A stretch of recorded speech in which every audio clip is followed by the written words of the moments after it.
सुदामा जी प्रसन्न चित्त व्यक्ति।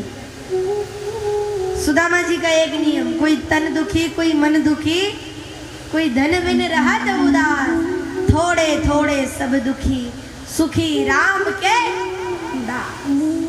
इसीलिए हम लोग खुश हैं तो भगवान का कीर्तन करें।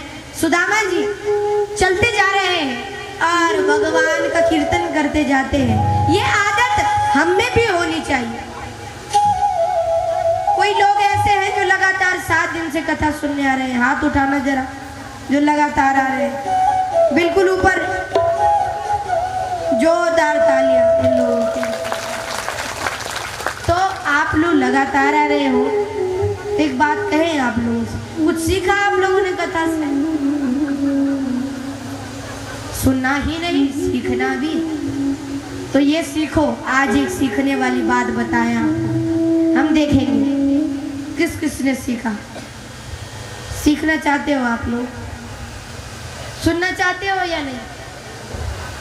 सुनना चाहते हो? गोविंद गोविंद गाइए रे, भजो राधे गोपाल कृष्ण गाइए।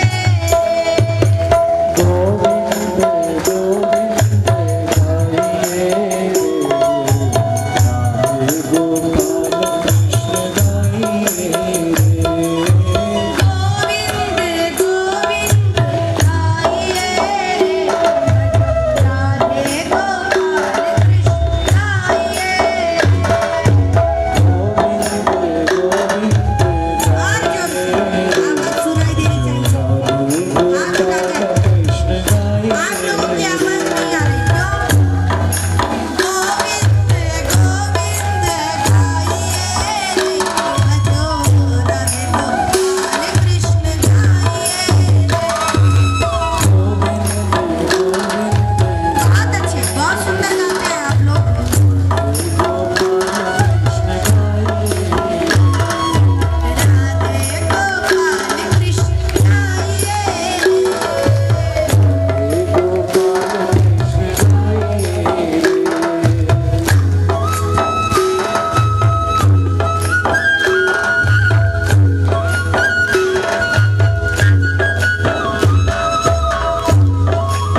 संक्षिप्त में, क्योंकि समय भी हो रहा है।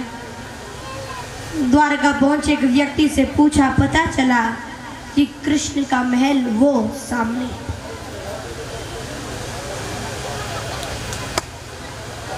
हमारी माताएं थोड़ी देर, कई लोग को इतना बात करते, आगे बैठकर ही, यहाँ आगे बैठकर ही शुरू हो जाए। इसीलिए बस थोड़ी देर, आधे घंटे रुक जाइए, उसके बाद विराम हो जाएगी कथा। तो वहाँ पहुँचे भगवान कृष्ण के महल में। सुखदेव जी तो कहते हैं उन्हें किसी ने रोका नहीं, सीधे, क्योंकि भगवान के भक्त को क्या कोई रोक सकता है। पर लेकिन फिर भी नरोत्तम दास जी के पदों में, उन्होंने अपने पदों में कहा, बोले सुदामा जी को द्वारपालों ने रोका और कहा महाराज जरा बचाकर आवे तब जाने देंगे, हर किसी को नहीं। तो बोले कोई बात नहीं। द्वारपाल अंदर गए। कन्हैया कई हजार गोपियों अपनी पटरानियों के बीच में बैठे हुए थे, पुत्र पौत्र भी बैठे हुए थे। बात चल रही थी कि तब तक ही द्वारपाल वहां उपस्थित हुआ। महाराज कोई आए, कौन? वर्णन करने लगे।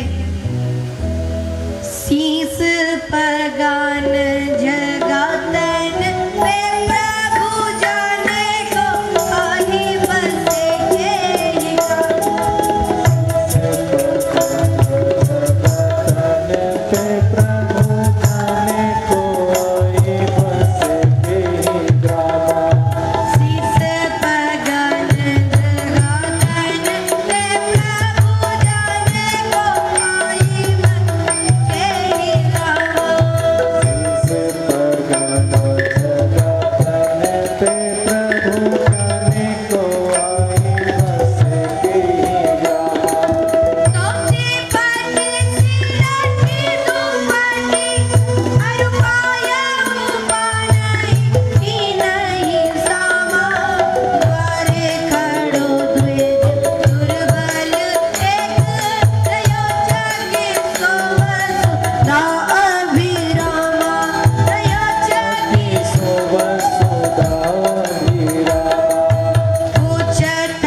के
संभाला, लेकिन कृष्ण किसी से टकरा रहे हैं, फिर भी दौड़े जा रहे हैं। दरवाजे पर खड़ी सुदामा, सुदामा पर नजर पड़ी, गले से लगा लिया सुदामा को। दोनों मित्र एक दूसरे के गले लग गए और रोने लगे। कन्हैया ने एकदम हाथ हटा लिया, सुदामा जी ने भी वैसे ही हाथ हटाया। सुदामा जी ने इसलिए कि मेरी हड्डियां भगवान को चुभ रही होंगी, और कन्हैया ने इसलिए बोले हम तो खूब कहीं थोड़ा जोर से, तो इसलिए हाथ हटा लिया। एक हाथ कांधे पर है कृष्ण का और एक हाथ से कृष्ण स्वागत करे, आओ मित्र, अपने राज सिंहासन पर बैठा दिया।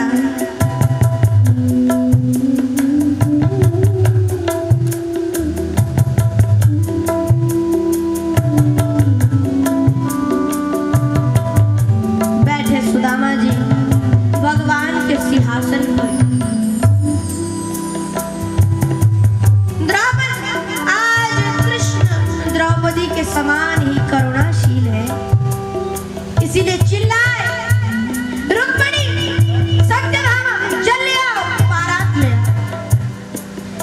दौड़ कर गई रुक्मिणी जी, बारात ले आई, सत्यभामा जल ले आई, बारात लगाई, उसमें विप्रदेव के चरण रखे। कन्हैया ने पैरों को हाथ में लिया, पानी डालते, लेकिन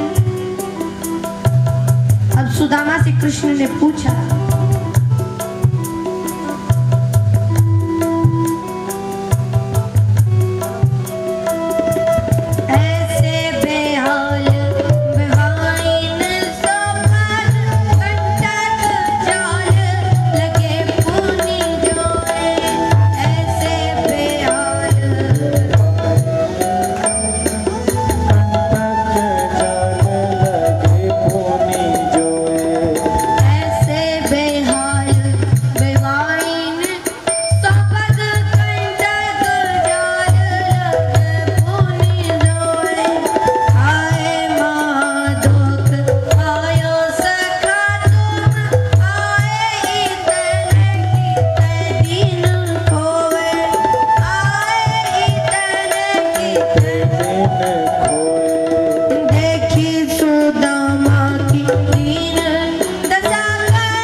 ध्यान से सुनना, सुदामा के पैरों में कांटा नहीं था, बल्कि कांटे के जाल ही लगे हुए थे।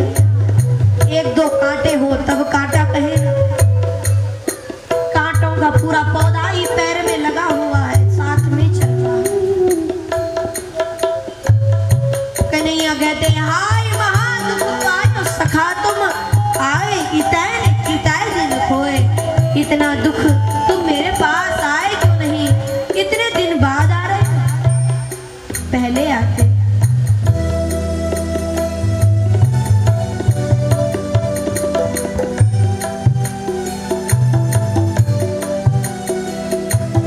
देखी सुदामा की दीन दशा, करुणाकारी के करुणानिधि रोए। दीन दशा करुणा करके करुणानिधि रोए। करुणाकारी के करुणानिधि रोए। पानी पर रात को हाथ छुयो नहीं, नैनन के जल सो पर धोए।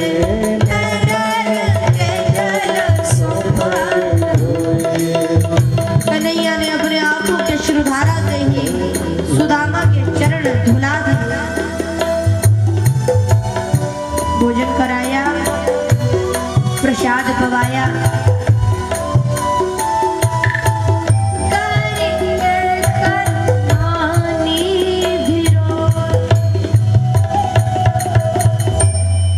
इस प्रकार भोजन कराया सुदामा को। सब पत्नियों ने आशीर्वाद लिया। सुदामा जी तो बेचारे थक गए। एक को आशीर्वाद दे, दो को दे, 1000 हो गई, अब कितनी है कन्हैया? बोले अभी तो आधी भी नहीं। बाद में बेचारे सुदामा जी परेशान हो गए, कन्हैया को बुलाया, कन्हैया को ही आशीर्वाद दे दिया। पुत्रवान भव, जैसे ही आशीर्वाद दिया, कन्हैया बोले तो ठीक है, अब ये है, इसको भी दो। पहले तो सुदामा जी ने सोचा 1-2 होंगी, इसलिए खूब आशीर्वाद दे। सौभाग्यवती भव, और बाद में सारा पसीना निकल गया। कन्हैया बोले ये भी है जामवती। बोले बस तुम्हें मिल गया, तुम्हारी पत्नियां है ना? बोले हाँ। तो बोले सबको मिल गया। इस प्रकार आशीर्वाद दिया। सुदामा जी हाथ जोर से दबाने लगे बगल वाला। हाँ तो सुदामा जी आपका विवाह हो गया? हाँ हो गया। तो हाँ भाभी जी ने तुम्हारे लिए कुछ कहा है? कहा है। तो क्या कहा? तो बोले सुनाओ। सुदामा जी कहने लगे, 1 मास द्वैपाक में 2 एकादशी हो, मेरे घर गोपाल सो नित्य एकादशी हो। ये प्रभु, सुदामा जी तो नहीं, जो कह रहे हैं वो नहीं समझे। कन्हैया समझ गए भाभी क्या कहना चाहते। सुशीला जी ने कहा, लोगों के घर में 1 महीने में 2 पक्ष होते हैं और एक पक्ष में 1 बार ही एकादशी आती है, यानी 1 महीने में 2 बार एकादशी आती है। तो महाराज लोगों के घर पर तो 2 एकादशी मनाई जाती है, मेरे घर लगभग रोज ही एकादशी हो। रोज कुछ नहीं होता पाने को, रोज व्रत होता है। अब कन्हैया ने कहा, बोले भाभी जी से कह देना। सुदामा बोले क्या? तो बोले कन्हैया कहने लगे, होनी थी सो हो गई, अब ना ऐसी हो। भाभी तेरे भवन में नित्य द्वादशी हो।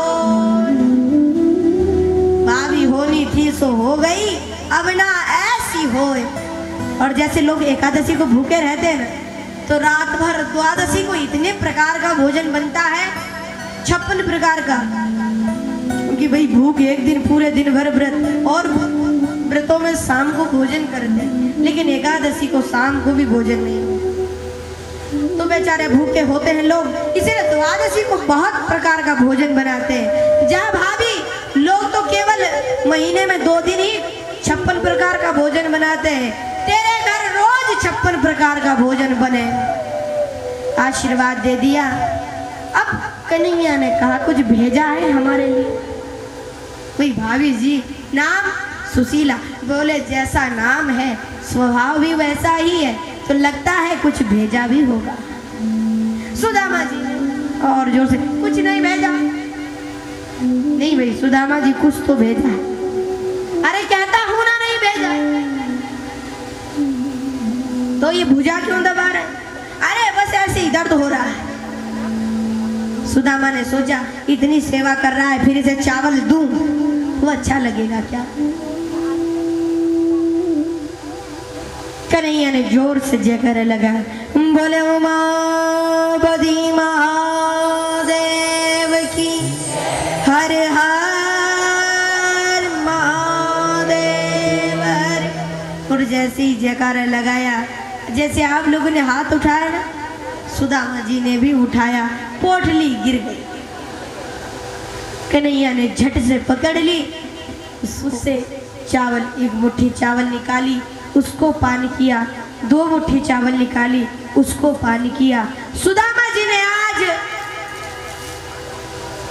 चावल गिराए नहीं। आप लोग ना थोड़ा सा अन्न का अपमान भी होता है, चावल गिराना नहीं चाहिए।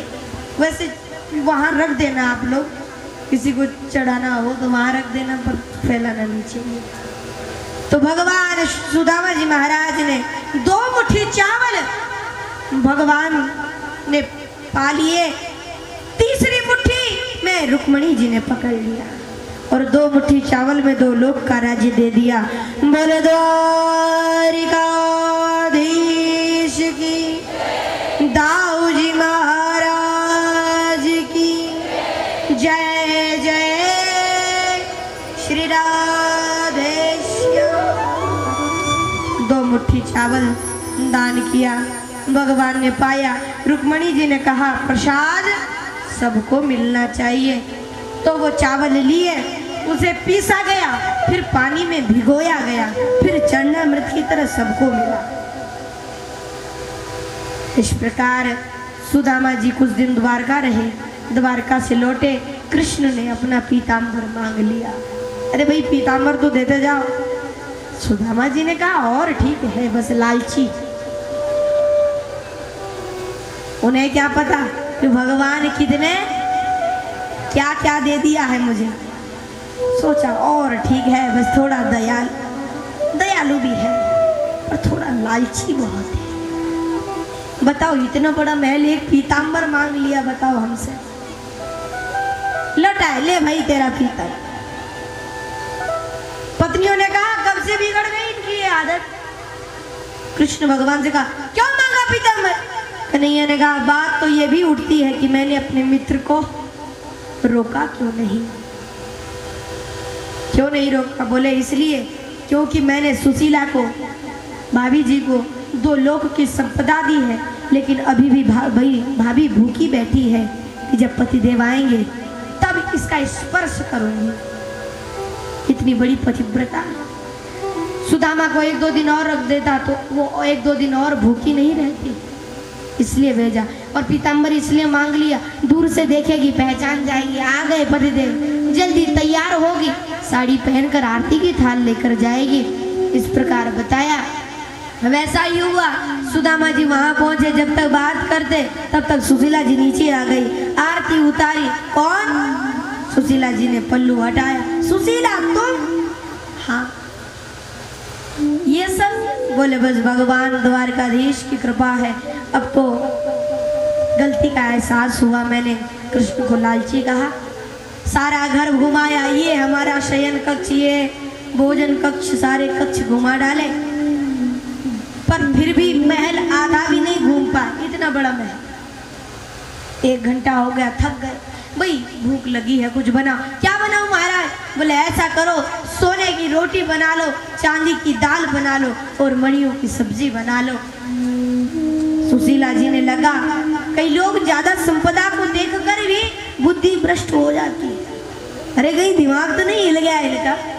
भाई सोने की दाल पियोगे, चांदी की रोटी खाओगे और मणियों की सब्जी चाहिए। हाँ, ये भी कोई खाने वाली वस्तु? सुशीला ने कहा। बोले जब खाने वाली नहीं थी तो मांगा क्यों? उतने ही मांगती जिससे पेट भर जाता।